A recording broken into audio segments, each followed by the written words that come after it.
Hi all, greetings. This is Santosh Kumar Nair. Hope you are all safe and doing well. This session we will be discussing on OSI layers. OSI layers is the common architecture used in network. This will be one of the first session on network basics. In this session we will be covering OSI layers, understanding the functions of at each layer. We'll be going into detail on transport and network layer in particular. We'll describe the purpose of address types at each OSI layer. I would request you all to go through a small quiz to check your understanding on OSI layer after this session. I have given the quiz link in the screen. So let's get started. OSI layer is the common architecture of network. It can be also said as anatomy of network that divides into layer based on functions. While we are visiting a doctor for any ailments, doctor will show a human poster, right, or clay model of body or teeth. This is to make the patient understand better of the issue. That is to say, the anatomy of a complex system like heart or muscles or teeth needs to be divided by functionality to be better understood. Same is the case with network.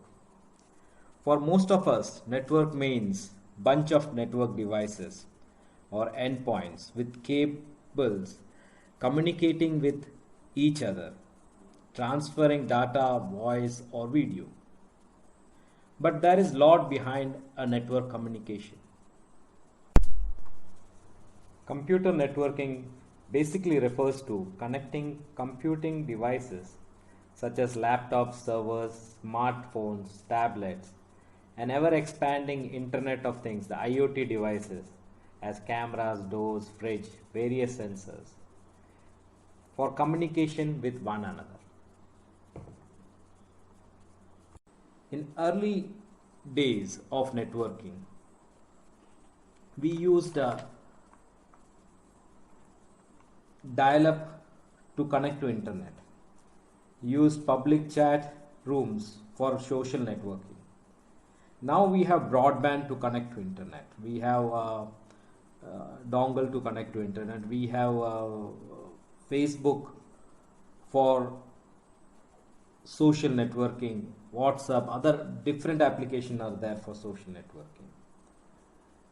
So the development of network has been sometimes gradual or sometimes very fast. But the industry that feeds us is ever evolving. This will evolve in future also with SD-WAN and other products. But OSI layer will still be relevant at that time as well.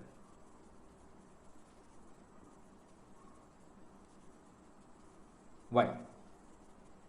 In early days of networking evolution, it was proprietary networks based on different vendors. For example, IBM had their own proprietary network.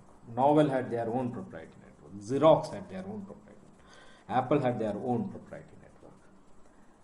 Now these are not interoperable. They will not communicate with each other. Okay. So many organizations work for standardization of network. And standardization was required mainly because of globalization.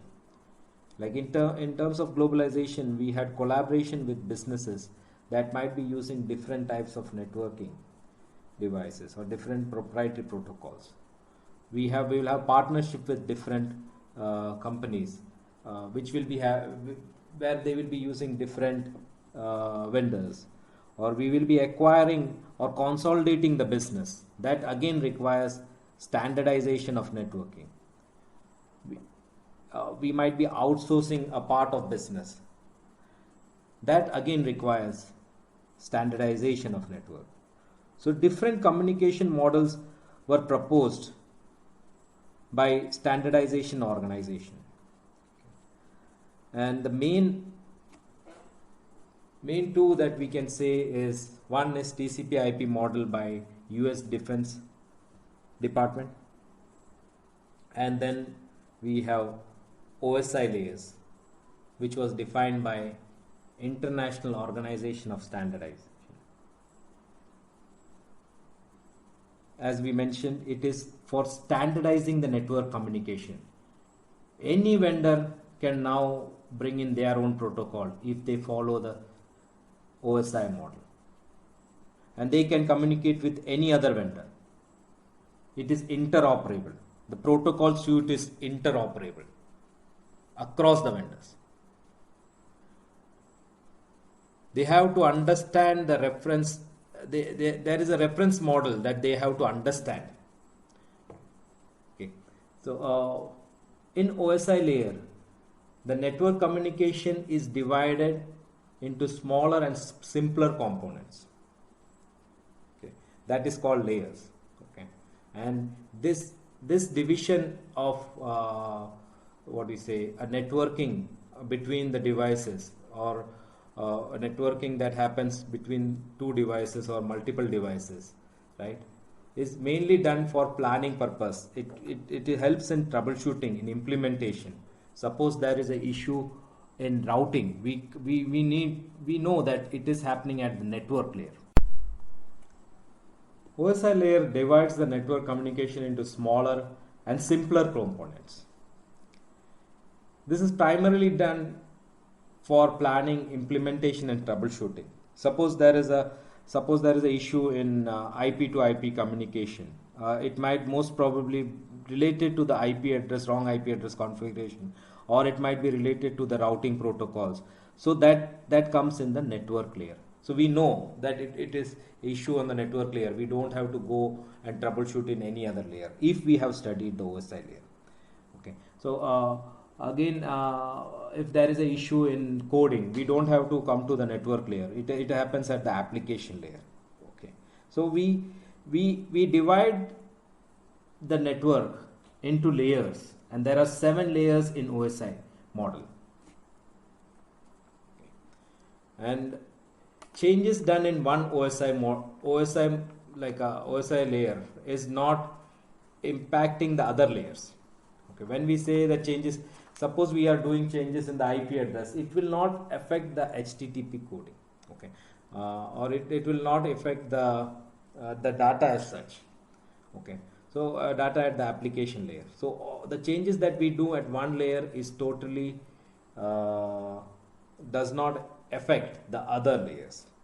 Okay. So let's go to the next slide and check in detail. So let's get started. We'll start from top to bottom. Okay. So the 7 layers from top to bottom are application layer, presentation layer, session layer, transport layer, network layer, data link layer, and physical layer.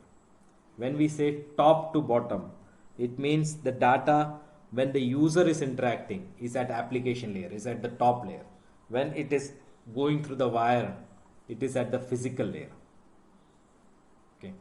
So the data, whenever we are interfacing with a laptop or a computer or any network device, the interface that is happening at the application layer. Okay. All the protocols, all the programs are working at the application layer, all the network program. Okay. And the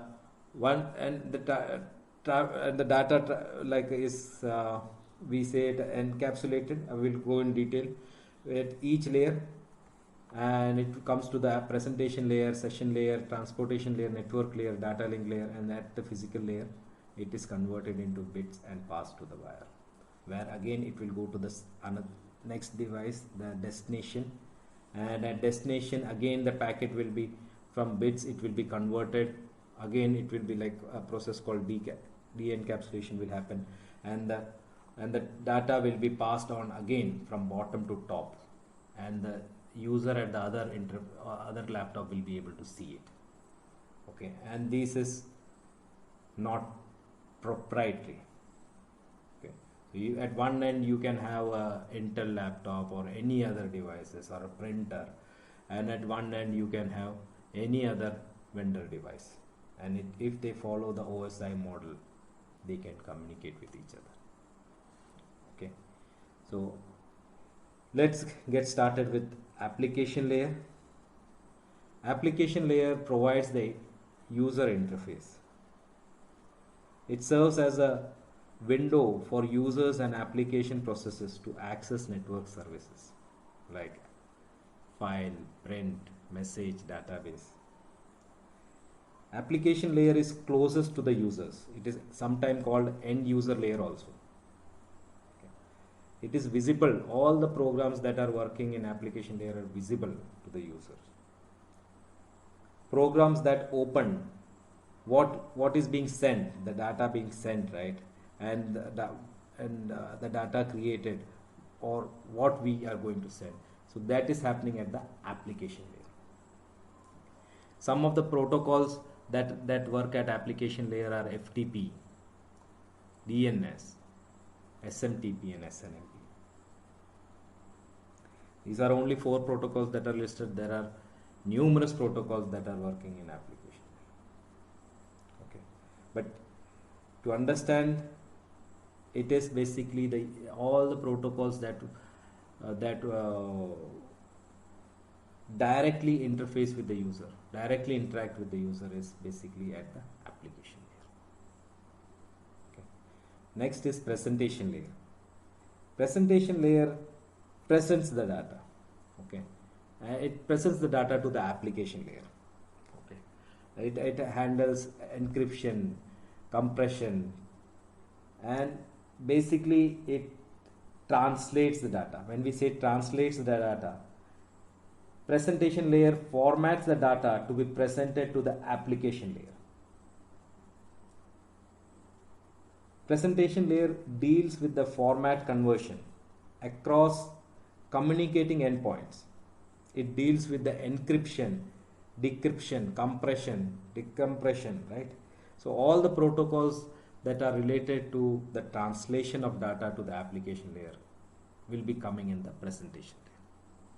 Some of the protocols are mentioned here. Okay, that is JPEG, TIFF. These are all data format. Okay, that present the data to the application layer. Next is session layer. Session layer keeps the data, keeps the application data separate from other applications, basically. Keeps the different application data separate.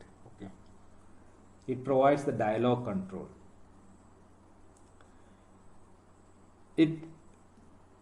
It allows session establishment between processes running on different stations. Okay, what we mean by that? Basically, we mean session layer assists in defining common parameters for communication between devices exchanging data. Okay, so protocols like NetBIOS, RPC, LDAP, SMB are working in the session layer, like the socket. Basically, the session establishment is happening at the session layer. Okay, so presentation layer, session layer are very useful layers. They are mainly used, these 3 layers are mainly used by the developers. Okay, and when presentation layer and session layer is collapsed with the application layer, it works primarily for the applications. Okay, so these 3 applications can be collapsed together and the data is still in the data format. But in granular, if we are going to again divide it, we can divide it into application layer, presentation layer, session layer. Okay, so hope this first part is clear. Now we will go to the transportation layer, very important. Transportation layer provides reliable or unreliable delivery of data between the network. Okay, So it is basically the, as we mentioned earlier, application layer is communicating with the application layer of the destination. Presentation layer is communicating with the presentation layer. Session layer is communicating with the session layer, right? Likewise, transportation layer is communicating with the transportation layer at the destination. It provides host to host communication. Okay, when the host to host communication happens, the traffic is sent to appropriate application by use of port numbers. Okay, so that comes in the transport layer. The port number comes in the transport layer. Okay, so when we say that HTTPS use port 443. Okay, so those ports are defined in the transport layer. It ensures that messages are delivered error free in sequence with no packet loss, basically with no loss or duplication. So it basically it can be reliable. The delivery of the data can be reliable or unreliable. Okay, when we say reliable or unreliable, we mean that well, if the source and destination transport layer negotiate, okay, before sending the data, and once the data is sent also, it will receive a acknowledgement that I have received the data, and then again it will send the data. So if that type of process is happening, it is called reliable. Okay, whereas if we have just we not checking that the destination is receiving the data, we are just sending the data, and we are hoping that the destination will receive it error free. Okay. So that is unreliable way of delivery, and that is happening in the transport layer. We will go in very detail for transportation layer and network layer, and as a network engineer, we have to be thorough in the transportation layer and network layer. Okay, so we will have 2 extra slides on transportation layer and network layer. Okay, so the protocols that work at transportation layer are TCP, UDP, and some of the outdated protocols like SPX actually. Okay. Then we have SSL that is also working in the transport. Okay, hope that part is clear. We'll go to the network layer. So network layer is the core of networking, right? Where the core of as from our point of view, from our network engineers, it is where the logical addressing is given, the IP addressing, the IP address that we give, right, for each machine is happening at the network layer.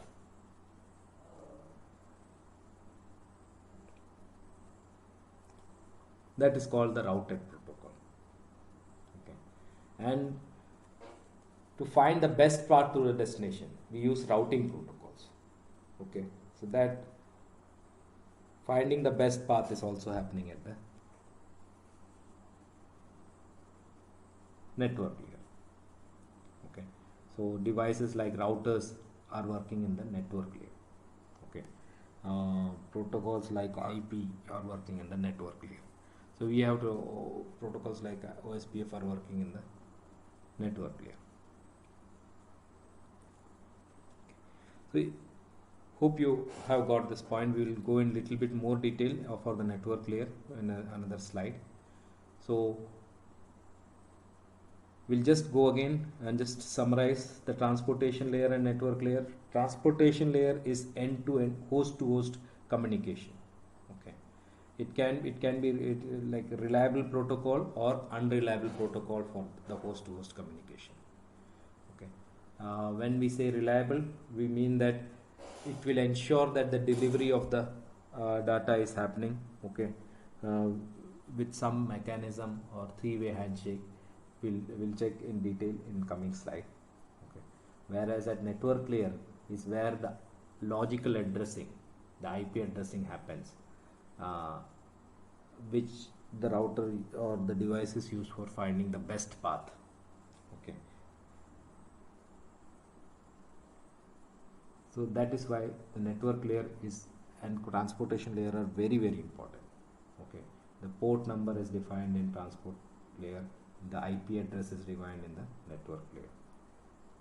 All right, so we have gone through the application layer where the user interacts with the user interaction happens.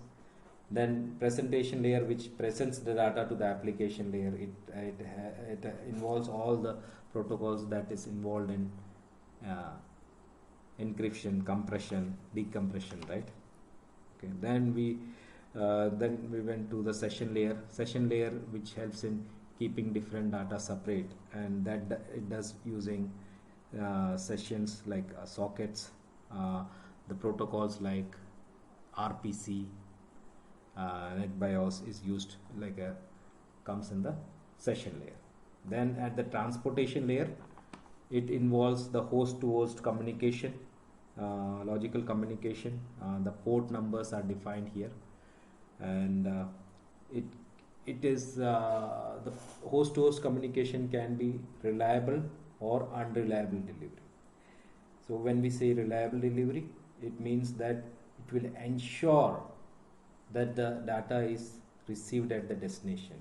If the data for some reason there is loss, it will again retransmit the data again till it receives it, and it says that I have received it. It acknowledges that it has received the data. Okay, so the end-to-end communication is happening at the transport layer. And then at network layer, we define the logical addressing, the IP addressing. We define at the network layer, which is used for the finding the best path. Okay, so routers work at the network layer. Hope till the network layer it is clear. We'll go to the data link layer now. At data link layer, it combines the packets into bytes and bytes into frames actually. Okay, it provides the access to the media using the MAC address, performs error detection, not correction like framing actually. So mainly it provides the physical addressing as well as LLC, logical link control. So it provides error free transfer of data frames from one node to the another node. So protocols like Ethernet, STP, CDP are all working on the data link layer. So it is very important layer. It is where the physical network card, okay, starts working, coming into play. Okay. So each vendor will be having a 8-byte MAC address, that is 48-bit. So we have to understand that once the logical addressing is completed, it defines the destination IP address. Now it is coming into the physical part of it, where the data is converted into bytes and bytes are converted into the frames. Okay, that is the physical addressing, the protocol data unit. Okay, and here is where actually they perform just a error detection, using logical link control. Okay,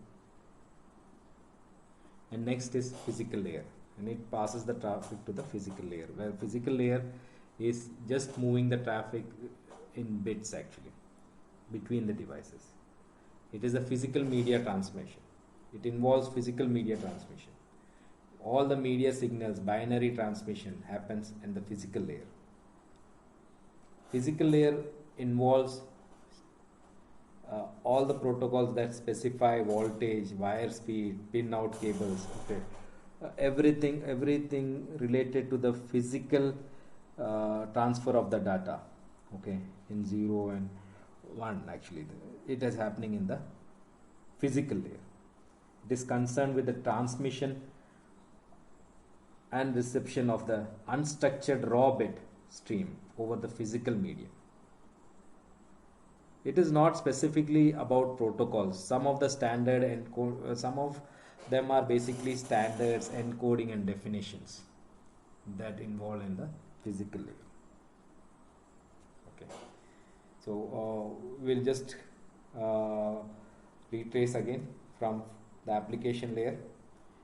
Application layer is where the user interacts with the network device or any program, actually network program, and the data is presented to the application layer using the presentation layer, and at the session layer the sessions are established, and the sessions are kept separate using sockets, actually, or dialog control.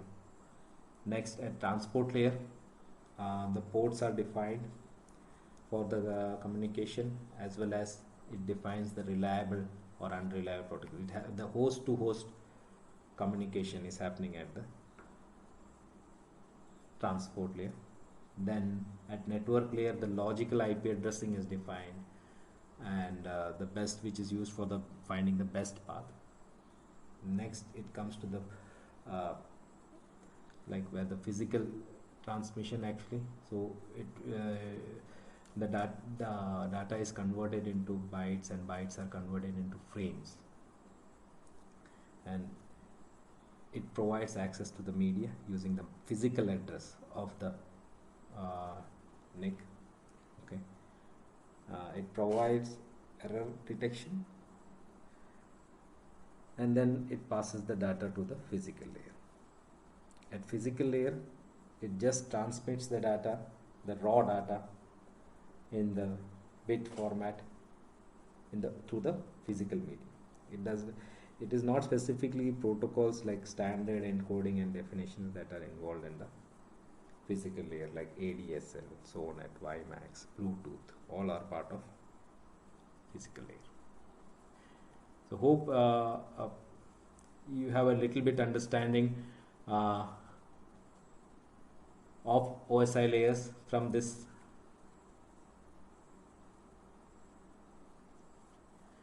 Let's go to the next slide. Here we are going to check about the encapsulation and decapsulation. Okay. So what do you mean by encapsulation? It is a very important concept in networking. Okay. So when the user is interacting with the network process or application, right? For example, we are interacting with a web interface. The data is in a format that we understand, like, okay, so it is in a format that users understand, right? And after that, the data is passed into the next layer, that is presentation layer. So at presentation layer, the data is, when the data is passed into the presentation layer, some information is added, okay, and a checksum is added that we call as a header. Okay, so once it comes to the next layer, session layer, again some information is added and passed into the session layer. Okay, so this passing of data from one layer to another is called, like when the header is added, right, it's called encapsulation. Okay, so it happens top down. When it comes to the network layer, IP headers are added with the information of the source IP address and the destination IP address, right? And at the data link layer, the MAC address, the source MAC address and the destination MAC address is added, as well as the frame checksum, right? Header and trailer is added at the data link layer. Okay, that is for the redundancy check. We said, right, it checks whether there is some CRC, cyclic redundancy check, that is happening. If there is any CRC error, it means that it is physical errors in the cabling. There is some error, actually. Okay, that is where we say that, let's first of all, if there is any packet loss or anything between the network devices, we say let's check whether there is a CRC errors on the interface. Okay, that is happening at the data link layer. Okay. and then the frames are passed to the physical layer where it is converted into bits and passed to the destination. At destination, once the whole it follows the same process. It will de-encapsulate. Okay, it will, once the data has reached the destination, it will de-encapsulate. What does de-encapsulation mean? It will tear off the header and trailer at the frame at the data link layer, and it will send the packet to the network layer. At network layer, again it will it will take off the header from IP header, and it will send the data to the upper layers, transport layer. At transport layer, it will check it will take out the port and port detail, and it will send it to the it will take out the header and it will send it to the session layer. So this process where the header at each layer is stripped off, okay, and where it is moving back up the stack, is called de-encapsulation. The only layer that physically communicates is physical layer. We have to understand that very, very clearly. The only layer that is communicating physically is physical layer. All other layers, the data link layer to data link layer, the communication is logical. The IP address to IP address communication is logical. The port number, source port number to destination port number communication are all logical. Okay, the only layer where the communication is happening physically, okay, or the cable is down, we don't have to go to the network layer and check. It is the physical layer. Okay, so processes running at higher layers, say layer 7, communicate logically as if they are directly connected to the layer 1, even though they are not. Okay, so I hope that part is clear. The encapsulation is happening top down. At each layer, header is added. When it comes to the data link layer, header and trailer are added, where the CRC, like where it does the cyclic redundancy check, and at the physical layer, it is into bits, and it is sent into the cable. And physical layer is where direct physical traffic communication is happening. Okay, all other communication are like between the data link layer, or data link layer to data link layer, or network layer to network layer are logical communication. Hope this part is clear. Now we will go into detail into the transport layer. Okay, before that, let's just check the protocol data unit at each layer. So we mentioned that the data passes from one layer to another. It adds some headers. Okay, so when it adds some header, at each layer the data is called by some name. We call it as PDU, protocol data unit. Okay, so at the application physical presentation and at the application presentation and session layer, the data is called data only. The protocol data unit is called data only. Okay, because it concerns with the development of the application, right? So at these three layers, it is that PDU is called data. Once the data is passed into the transport layer, okay, when the header is added and it is sent to the transport layer, it is called a segment. So the protocol data unit, when the data reaches the transportation layer, it is called segment. When the same data reaches the network layer, it is called packets. Okay, and so packets will be having source and destination IP addresses. Okay, so the IP header is added at the once the IP address is added, it is called a packet. And once at the data link layer, when the source and destination MAC address are added, the cyclic redundancy check is added. Actually, the trailer is added. It is called a frame. The protocol data unit at data link layer is called frame. Then when it comes to the physical layer where the data is sent in 0 and 1, right, as signals. So the protocol data unit at physical layer is bits. Okay, so this is very, very important. You have to understand the flow of data, the encapsulation that is happening, and once the bits reaches the destination, it again forms the same thing. It forms a frame back in the destination. Once the frame is done, it checks the cyclic redundancy, and then it again goes to the it does the de-encapsulation and it forms the packet. Then it tears the header again, IP header, and it becomes a segment at the transportation layer, and then it becomes the data at the destination layer. Okay, so hope this part is clear. We'll go to the next slide. Let's go into detail in the transportation layer. Transportation layer is where host to host communication is happening between the source and destination. So the reliable or unreliable protocol delivery method is happening at the transportation layer. The port numbers are defined here, right? So first of all, the virtual circuit is formed in a reliable protocol where the sequence numbers are used for each segment. The flow control is happening at the transport layer. Flow control means it is used for the receiving host for overflowing the buffer. What does it mean? It means suppose the receiver wants to receive only say 300 bytes. Okay, so the receiver will be saying to the sender that I can receive only 300 bytes. Okay, that is a window size. Okay, we call it as window size. Okay, so the sender will be sending data in sequence in each sequence, and once the 300 byte is completed, it will send an acknowledgement. The receiver will be sending an acknowledgement.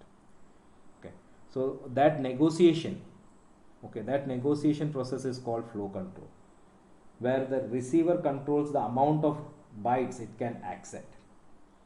Okay, and this is done using something called window size. You can learn in very detail about it. As of now, from this session, we are just concerned about the basics of OSI layer. So flow control is happening at the transport layer in a reliable protocol. And when we say reliable protocol, as we mentioned, reliable protocol always sends acknowledgement for the data. So whenever the data is being sent, once the data is received, it will send an acknowledgement. Even before that, there will be a synchronized communication that will be happening. That is to say, initial negotiation that will be happening. Okay, that is also called a three-way handshake. So if you see this diagram, initially the sender will be sending a sync packet,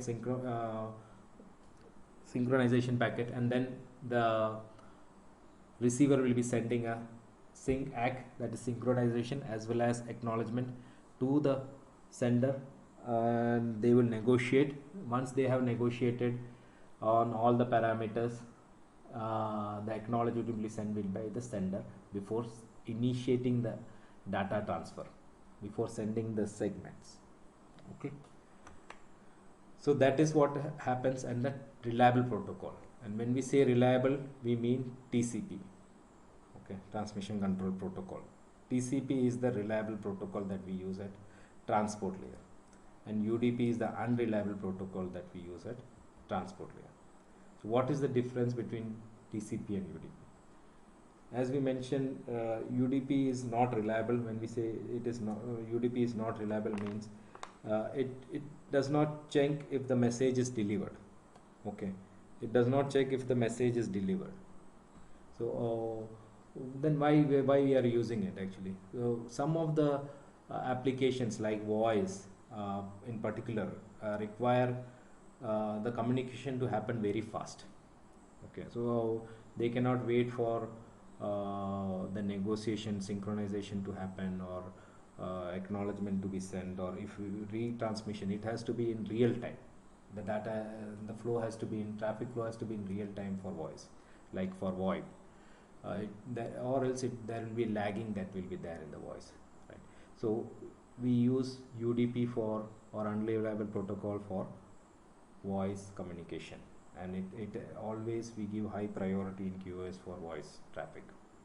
Okay, and then TCP is mostly used for the data communication. Data communication, when we say reliable, it means that suppose the traffic has not reached the destination, it will retransmit the packet and ensure the data delivery before proceeding next. Okay, so hope this part is clear. Now we'll go to the network layer. So network layer is the core of OSI layer. Okay, so basically where the logical IP addressing is happening, where the routing protocols that we use for building up the picture of the network happens. Okay, it is where the fragmentation and reassembly happens. Okay, so it is the core of the, we can, in one sense we can say that it is the core of the network actually. Okay, it is the core of the OSI layer. So what do we mean by routed protocol? We had gone in the earlier slide. Basically it provides a logical addressing, and once it has the IP header or logical addressing, okay, and that protocol data unit is called a packet. And also at this layer we get a picture of the network, like where is the destination, which is the best part towards the destination, which is the outbound interface that we have to use, right? So those are all found out at the routing, like routing, we're using the routing protocol which works at the network layer. So hope this part is clear. We'll go to the next slide, that is different types of addressing that we have. So primarily we can say that we have addressing at the network layer and data link layer. At network layer we have IP addressing, okay, that the logical addressing, and at the data link layer we have MAC addressing or physical addressing.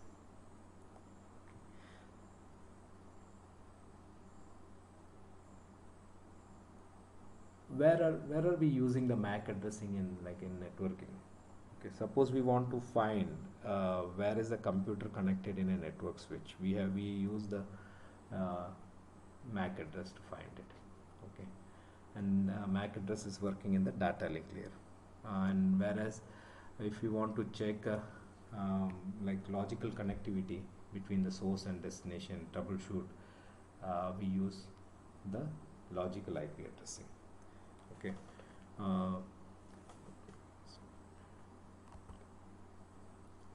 So if you see on this packet capture, we have a packet capture for a particular TCP stream. Okay, so whenever we do a packet capture, we will get that the frame details. Okay, we will get whether it is Ethernet, that is Ethernet protocol, or which is the encapsulation that we are using, right? And then we will get the physical addressing. Physical address is the MAC address, the source and destination MAC address, right? And then we will get the source TCP. TCP is basically, it is a reliable protocol and it is working in the transport layer. So here we know that source port is 49211 and destination port is port 18, and we can get the sequence number also. So if you see here, right, I mean, this is the live packet capture that was done. If you see here, the first packet that is sent from the source to destination for HTTP is the sync packet, and after that this destination will be sending a sync acknowledgement, okay, where the parameters are negotiated, and if the parameters are fine, it will send a acknowledgement. Okay, once the acknowledgement is done, then only the data will be sent, and after the data is sent, it will send a acknowledgement. Okay, so this is how a TCP communication happens. Now if we say UDP communication, there is no three-way handshake. It will send the data, okay, and receiver will be, if there is a bidirectional communication, it will. Okay, So if you see here, this is the UDP. Okay. So again you will see that we are using Ethernet, and then the source and destination MAC address. We are using the IP. Okay, it is IPv4 that we are using, the source and destination IP. This is in the layer 3 IP addressing, and this is the layer 2, that is data link layer addressing. Okay, and then we are using UDP, that is unreliable protocol, and then it is SIP. With this, we end the session on basics of OSI layer. Hope this session was helpful in understanding the basics of OSI layer. OSI layer is a very big topic, and it is the foundation of networking. If you have any queries related to this session, please do feel free to ask the same. If you are in networking or want to have a career in networking, systems, application development related to network security, we need to understand the OSI layer in detail before starting with any other technical topics. Please go through the quiz given in the comment section and also in the agenda slide. Thank you for watching this session. Please keep yourself safe.